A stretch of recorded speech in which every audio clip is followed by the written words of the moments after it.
So my question is, if we're removing actual history from other places and young people in 15, 20 years from now are going to trust ChatGPT, how do we trust that your company is going to do the work to engage with the historical Black institutions to make sure 15, 20 years from now that accurate information is on OpenAI? I'd love to talk to you more about that. Okay. Hello, I'm Camila Armas. I'm a freshman political science major from Raleigh, North Carolina. My question is, with the recent boom of AI technology, many privacy concerns have been raised regarding the fact that much of the data that fuels this technology comes from sources who did not give consent to be used in these programs and who are not credited when used by the programs. Were you aware of these concerns during the creation of OpenAI and ChatGPT, and are there any measures being taken currently to address these privacy concerns? Thank you. Sorry, a follow-up. I can talk about either, but in the interest of time, more helpful if I focus on the privacy concerns or the intellectual property concerns? Let's say intellectual property concerns. Okay. So, these models are learning from what they train on, but they're not memorizing it. And also, we think it's very important as like a principle of intellectual property that we shouldn't regurgitate content to the greatest degree that we can. It'll be hard to be perfect at this because, there could be like a Wall Street Journal article that's replicated somewhere else on the internet and not cited as a Wall Street Journal article. And again, even though these models are trying to learn, they can inadvertently memorize pieces in some cases. So what we want to do is build technology to make sure that when these models are giving you output, they're not infringing on intellectual property rights, and also that we find ways to compensate IP holders with new revenue streams. We've started doing licensing deals with a lot of news organizations, for example, or a lot of scientific publishers. And, I think everyone's excited about the new revenue stream that this can present. Thank you. Hi, thank you. My name is Kiton. I'm a sophomore computer science major here. And my question is actually tended towards AGI, because the future after AI indefinitely will become AGI, and how artificial intelligence has emotions or we're able to learn from itself. And, that's where the potential risks come in, where, AI actually having emotions and being able to the risks potentially. So I'm going to ask where OpenAI is at in terms of AGI, and how do you plan on balancing out the risks and benefits? Thanks for the question. It's, that is probably the thing we think the most about. I think AGI is now such a fuzzy term, and people use it in so many different ways. What you're asking about, I think, is closer to what I would call superintelligence. Not something that can do the jobs that a human can do, but say something that can do research, do AI research itself, maybe as well as all of OpenAI's researchers, and use that to self-improve. And how we think about what the world will look like when we get to that level, and how we make sure we confront the risk of such a system, which are very hard to do. We have new teams that help us think about being prepared for that world, also technical safety work to think about how we can make sure humans stay in control of systems that are more capable than we are. I think it's somehow both going to be stranger than it seems, and also in some other way much more continuous and much more like the world of today. Humans will still be in control, but what any human can do, and certainly what any group of humans or nation can do, will be vastly, vastly improved. And part of the reason that we try to talk about this, even though it scares people or they think we're crazy or both, is if we're right, this is a huge deal and really important. It's going to impact all of us in a huge way. And we want the world to have this conversation now. We know that ChatGPT isn't that powerful. We know if it was just going to be ChatGPT, none of these things really matter. But given the steepness of the curve that we're on, of the exponential, we want the world to have this conversation, so we jointly decide how to balance those risks and benefits. Thank you. Just to ask, how close do you think you are, though, to achieving all that? It's super hard to say. I hesitate to give. I'm always happy to make predictions about what will happen, but when, in research in particular, is super hard. But I would say that in this decade, we get to very powerful systems. I personally don't believe towards that thing that can do is AI research as well as OpenAI, but I've been wrong before. But I would say very powerful systems that a lot of people will say okay, for what I want to call AGI, this is a version of it, an early version, by the end of this decade. That would be my guess, but could be much longer. Thank you. Hi, my name is Sierra Williamson. I'm a junior honors management major, Africana Studies minor from Melbourne, Australia. And my question is, how does OpenAI plan to protect and support the mental health of workers, human workers, who must label and scrub toxic or violent content from OpenAI systems, particularly because this work is often done by communities of color?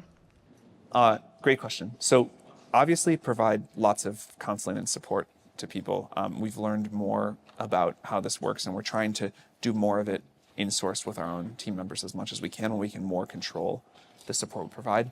But the best thing I think we can do is start using these AI tools themselves to make sure that humans don't have to look at the worst of the content or interact with the worst of the content, and tools that can help humans have a better and easier experience while having the same or more impact, I think is a new thing that we can do for the people who are providing this feedback. Thank you. Hi, my name is Abdul Nafi. I'm a freshman computer science major here. So my question would be, if I think about the negative implications of AI, one that comes to my mind is deepfakes and online impersonation of people. So how do you think the industry as a whole can sort of mitigate that problem?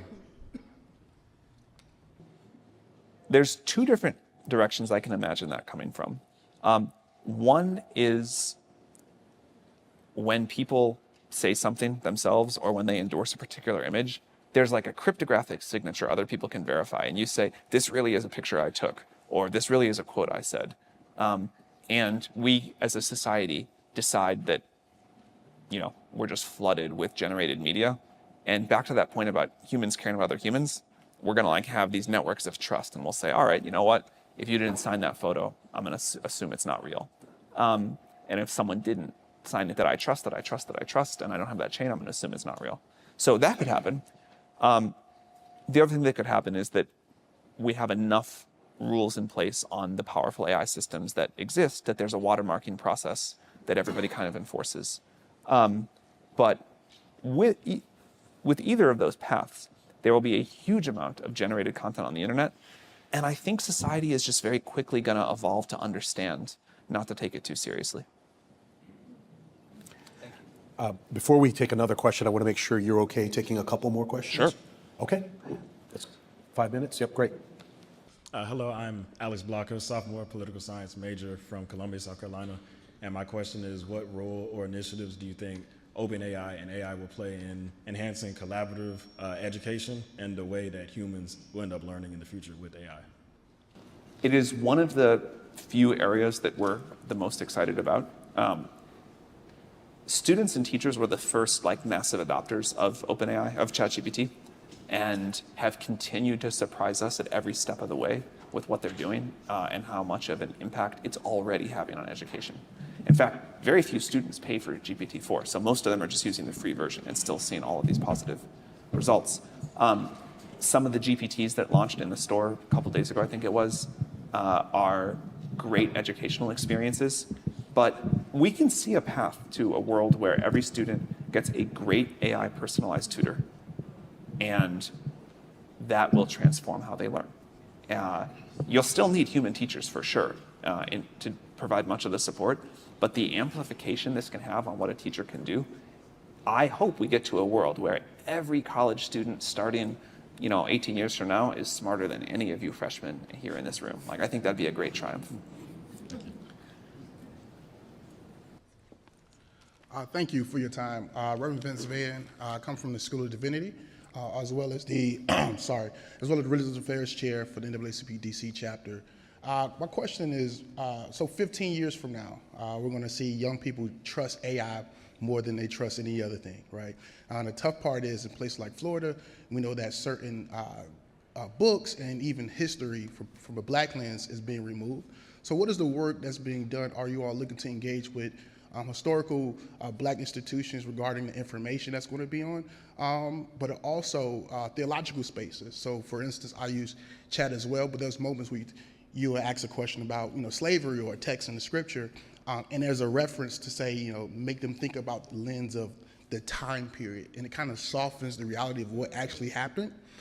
So my question is, if we're removing actual history from other places, and young people in 15, 20 years from now are going to trust ChatGPT, how do we trust that your company is going to do the work to engage with those historical Black institutions to make sure 15, 20 years from now that accurate information is on OpenAI? I'd love to talk to you more about that.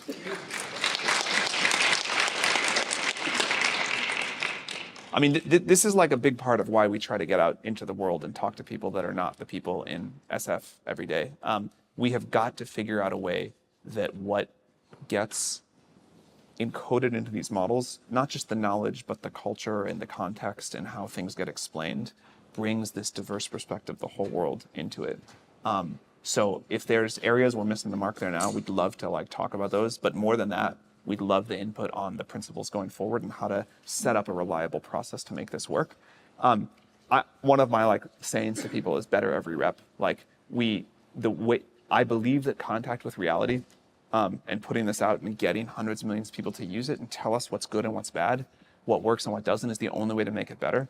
So we make the thing as good as we know how to do with as much input as we have at the time and as much kind of compute and data resources we have at the time. We build something, we put it out, people make a comment like that, we go think like, all right, we got to figure out how to get better at this. That's how we do it.